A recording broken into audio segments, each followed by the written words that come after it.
ನಮಸ್ಕಾರ. ಶ್ರೀ ಟಿವಿ ನ್ಯೂಸ್ಗೆ ಸ್ವಾಗತ. ಈ ದಿನದ ಹೆಡ್ಲೈನ್ಸ್. ಸ್ತ್ರೀ ಸೌಖ್ಯ ಕಾರ್ಯಕ್ರಮ, ಮಹಿಳೆಯರ ಆರೋಗ್ಯಕ್ಕೆ ಆದ್ಯತೆ, ಜಿಲ್ಲಾಧಿಕಾರಿ ಶ್ರೀರೂಪ. ಯಳಂದೂರು ಪಟ್ಟಣದ ತಾಲೂಕ್ ಪಂಚಾಯತ್ ಸಭಾಂಗಣದಲ್ಲಿ ತಾಲೂಕು ಮಟ್ಟದ ಎಸ್ಸಿ ಎಸ್ಟಿ ಹಿತರಕ್ಷಣಾ ಸಮಿತಿ ಸಭೆ.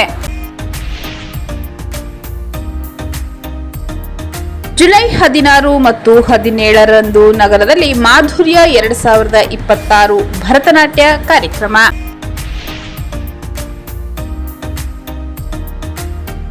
ಓದಿನ ಜೊತೆ ಕ್ರೀಡಾ ಅಭಿರುಚಿ ಬೆಳೆಸಿಕೊಳ್ಳಿ. ಹಿರಿಯ ಸಿವಿಲ್ ನ್ಯಾಯಾಧೀಶರಾದ ಈಶ್ವರ್.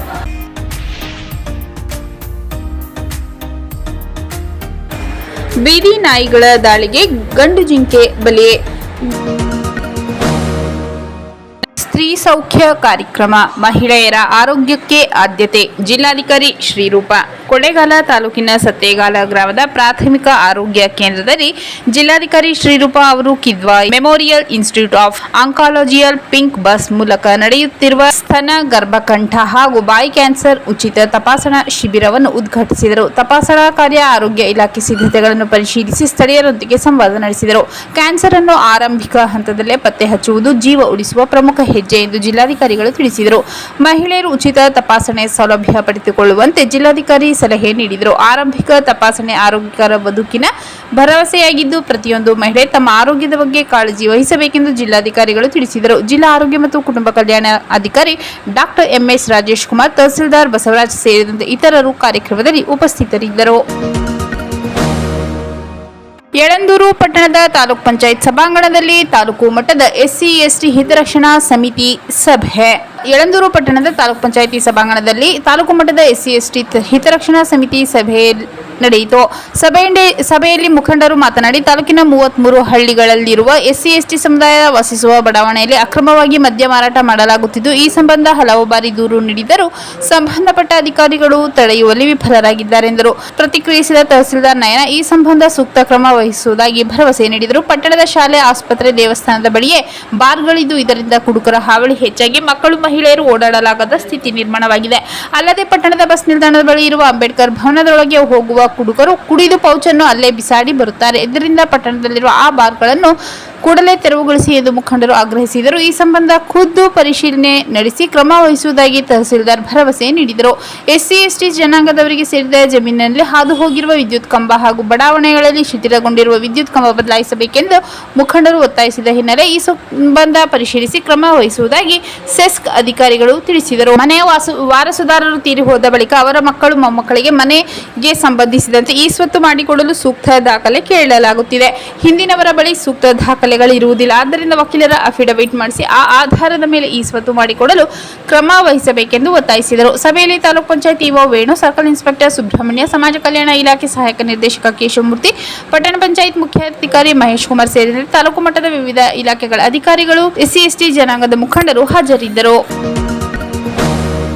ಜುಲೈ 16 ಮತ್ತು 17ರಂದು ನಗರದಲ್ಲಿ ಮಾಧುರ್ಯ 2026 ಭರತನಾಟ್ಯ ಕಾರ್ಯಕ್ರಮ. ಕನ್ನಡ ಮತ್ತು ಸಂಸ್ಕೃತಿ ಇಲಾಖೆ, ಕರ್ನಾಟಕ ಸಂಗೀತ ನೃತ್ಯ ಅಕಾಡೆಮಿ ಹಾಗೂ ಜಿಲ್ಲಾಡಳಿತ ವತಿಯಿಂದ ಜುಲೈ 16 ಮತ್ತು 17ರಂದು ನಗರದಲ್ಲಿ ಮಾಧುರ್ಯ 2026 ಭರತನಾಟ್ಯ ಕಾರ್ಯಕ್ರಮ ಹಮ್ಮಿಕೊಳ್ಳಲಾಗಿದೆ ಎಂದು ಕರ್ನಾಟಕ ಸಂಗೀತ ನೃತ್ಯ ಅಕಾಡೆಮಿ ಸದಸ್ಯ ಡಿ ದೇವರಾಜ್ ತಿಳಿಸಿದರು.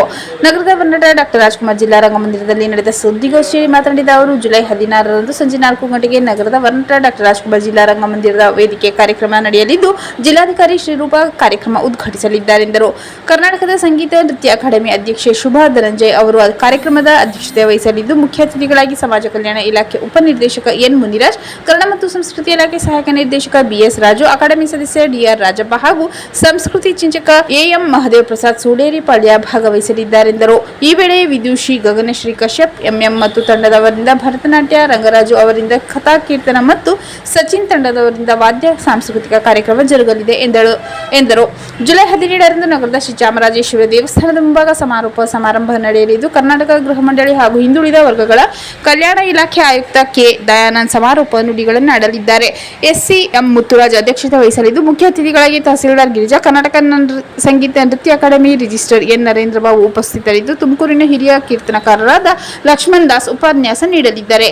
ಈ ವೇಳೆ ಕೆಎಂ ವೀರಶೆಟ್ಟಿ ಹಾಗೂ ಶಿವಣ್ಣ ಇಂದ್ವಾಡಿ ಅವರು ಗಾಯಕ ವಾಚನ ಮಾಡಲಿದ್ದು, ಗಾಯಕ ಸಿಎಂ ನರಸಿಂಹಮೂರ್ತಿ ಭಕ್ತಿಭಾವ ಗಾಯನ ನಡೆಸಲಿದ್ದಾರೆ. ಅರಳವಾಡಿ ರಾಮದಾಸ್ ಅವರಿಂದ ಕಥಾ ಕೀರ್ತನ ಹಾಗೂ ಮಹೇಶ್ ಮತ್ತು ತಂಡದವರಿಂದ ಭರತನಾಟ್ಯ ಕಾರ್ಯಕ್ರಮ ಜರುಗಲಿದೆ ಎಂದರು. ಸುದ್ದಿಗೋಷ್ಠಿಯಲ್ಲಿ ವಾರ್ತಾ ಮತ್ತು ಸಾರ್ವಜನಿಕ ಸಂಪರ್ಕ ಇಲಾಖೆ ಹಿರಿಯ ಸಹಾಯಕ ನಿರ್ದೇಶಕ ರಮೇಶ್, ಕನ್ನಡ ಮತ್ತು ಸಂಸ್ಕೃತಿ ಇಲಾಖೆ ಸಹಾಯಕ ನಿರ್ದೇಶಕ ಬಿಎಸ್ ರಾಜು ಉಪಸ್ಥಿತರಿದ್ದರು. ಓದಿನ ಜೊತೆ ಕ್ರೀಡಾ ಅಭಿರುಚಿ ಬೆಳೆಸಿಕೊಳ್ಳಿ. ಹಿರಿಯ ಸಿವಿಲ್ ನ್ಯಾಯಾಧೀಶರಾದ ಈಶ್ವರ್. ಮಕ್ಕಳು ಓದುವುದರ ಜೊತೆಗೆ ಕ್ರೀಡಾ ಮನೋಭಾವನೆ ಬೆಳೆಸಿಕೊಳ್ಳಬೇಕೆಂದು ಹಿರಿಯ ಸಿವಿಲ್ ನ್ಯಾಯಾಧೀಶರು ಹಾಗೂ ಜಿಲ್ಲಾ ಕಾನೂನು ಸೇವೆಗಳ ಪ್ರಾಧಿಕಾರದ ಸದಸ್ಯ ಕಾರ್ಯದರ್ಶಿ ಈಶ್ವರ್ ತಿಳಿಸಿದರು. ಮರಿಯಾಲದ ಶ್ರೀ ಮುರುಘರಾಜೇಂದ್ರ ಸಂಯುಕ್ತ ಪದವಿ ಪೂರ್ವ ಕಾಲೇಜಿನಲ್ಲಿ ಜಿಲ್ಲಾ ಕಾನೂನು ಸೇವೆಗಳ ಪ್ರಾಧಿಕಾರ ಮತ್ತು ವಕೀಲರ ಸಂಘ ಹಾಗೂ ಜಿಲ್ಲಾ ಅಥ್ಲೆಟಿಕ್ ಅಸೋಸಿಯೇಷನ್ ವತಿಯಿಂದ ನಡೆದ ಮಕ್ಕಳಲ್ಲಿ ಕಾನೂನು ಅರಿವು ಮತ್ತು ಕ್ರೀಡೆ ಮಹತ್ವ ಕಾರ್ಯಕ್ರಮವನ್ನು ಉದ್ಘಾಟಿಸಿ ಮಾತನಾಡಿದ ಅವರು, ಶಿಕ್ಷಣದ ಜೊತೆಗೆ ಕ್ರೀಡೆಗೂ ಹೆಚ್ಚು ಒತ್ತು ನೀಡಬೇಕು. ಕ್ರೀಡೆ ಎಂದರೆ ಸಂಘಟಿತ ಹಾಗೂ ಸ್ಪರ್ಧಾತ್ಮಕ ಕುಶಲತೆಯಿಂದ ಕೂಡಿದ ದೈಹಿಕ ಚಟುವಟಿಕೆ. ಕ್ರೀಡೆಯು ಮನುಷ್ಯನನ್ನು ದೈಹಿಕ ಮತ್ತು ಮಾನಸಿಕವಾಗಿ ಆರೋಗ್ಯ ಕಾಪಾಡುತ್ತದೆ. ಕ್ರೀಡೆಯಿಂದ ಶಿಸ್ತು, ಏಕಾಗ್ರತೆ ಬರುತ್ತದೆ. ಇದರಿಂದ ಹೆಚ್ಚು ಓದುವ ಕಡೆ ಗಮನ ಬರುತ್ತದೆ. ಕ್ರೀಡೆಗಳಲ್ಲಿ ಭಾಗವಹಿಸುವುದರಿಂದ ರೋಗ ನಿರೋಧಕ ಶಕ್ತಿ ಹೆಚ್ಚುತ್ತದೆ, ಒತ್ತಡ ಕಡಿಮೆಯಾಗುತ್ತದೆ, ಜೀವನದಲ್ಲಿ ಎದುರಾಗುವ ಸವಾಲುಗಳನ್ನು ಎದುರಿಸುವ ಸಾಮರ್ಥ್ಯ ಬರುತ್ತದೆ. ಮಕ್ಕಳು ಟೀನೇಜ್ ಸಮಯದಲ್ಲಿ ಮನಸ್ಸಿಗೆ ಕಡಿವಾಣ ಹಾಕಿ ಓದುವ ಕಡೆ ಗಮನ ಹರಿಸಬೇಕು. ಇದರ ಜೊತೆಗೆ ಸಂಸ್ಕಾರ ಕಲಿಯಬೇಕು. ಬಾಲ್ಯ ವಿವಾಹ ಅಪರಾಧ, ಇದನ್ನು ಎಲ್ಲ ಮಕ್ಕಳು ಖಂಡಿಸಬೇಕು. ಮಕ್ಕಳ ಹಕ್ಕುಗಳು ಹಾಳಾಗುತ್ತಿದೆ, ಅದನ್ನು ಕಾಪಾಡುವ ಕೆಲಸ ಮಾಡಬೇಕೆಂದರು. ಈ ವೇಳೆ ವಕೀಲರ ಸಂಘದ ಜಿಲ್ಲಾಧ್ಯಕ್ಷ ಪುಟ್ಟಸ್ವಾಮಿ ಹಾಗೂ ಪ್ರಾಸ್ತಾವಿಕವಾಗಿ ಜಿಲ್ಲಾ ಅಥ್ಲೆಟಿಕ್ ಅಸೋಸಿಯೇಷನ್ ಅಧ್ಯಕ್ಷ ಎಲ್ ಸುರೇಶ್ ಮಾತನಾಡಿದರು. ಕಾರ್ಯಕ್ರಮದಲ್ಲಿ ವಕೀಲರ ಸಂಘದ ಜಿಲ್ಲಾಧ್ಯಕ್ಷ ಪುಟ್ಟಸ್ವಾಮಿ ರಾಮಸಮುದ್ರ, ಜಿಲ್ಲಾ ಅಥ್ಲೆಟಿಕ್ ಅಸೋಸಿಯೇಷನ್ ಅಧ್ಯಕ್ಷ ಎಲ್ ಸುರೇಶ್, ಶ್ರೀ ಮುರುಘರಾಜೇಂದ್ರ ಸಂಯುಕ್ತ ಪದವಿ ಪೂರ್ವ ಕಾಲೇಜು ಪ್ರಾಂಶುಪಾಲ ಪಿ. ಮಾದೇಸ್ವಾಮಿ, ಜಿಲ್ಲಾ ಅಥ್ಲೆಟಿಕ್ ಅಸೋಸಿಯೇಷನ್ನ ದೈಹಿಕ ಶಿಕ್ಷಕರಾದ ಜೋಸೆಫ್, ರಾಷ್ಟ್ರೀಯ ಫುಟ್ಬಾಲ್ ತರಬೇತುದಾರ ಜೋಸೆಫ್ ಹಾಜರಿದ್ದರು. ಬೀದಿ ನಾಯಿಗಳ ದಾಳಿಗೆ ಗಂಡು ಜಿಂಕೆ ಬಲಿ.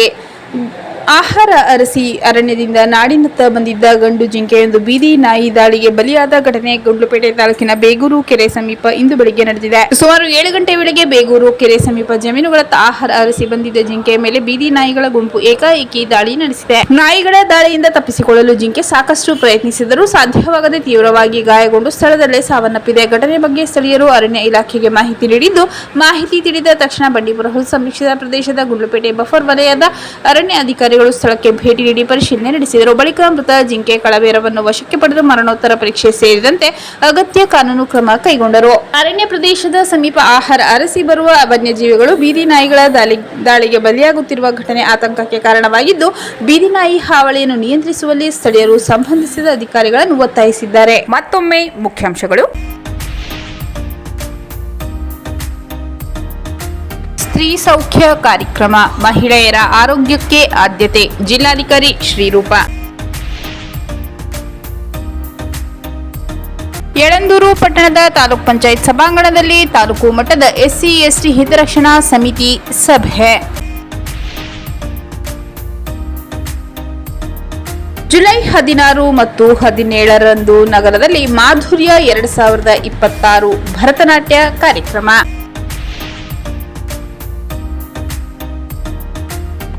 ಓದಿನ ಜೊತೆ ಕ್ರೀಡಾ ಅಭಿರುಚಿ ಬೆಳೆಸಿಕೊಳ್ಳಿ. ಹಿರಿಯ ಸಿವಿಲ್ ನ್ಯಾಯಾಧೀಶರಾದ ಈಶ್ವರ್.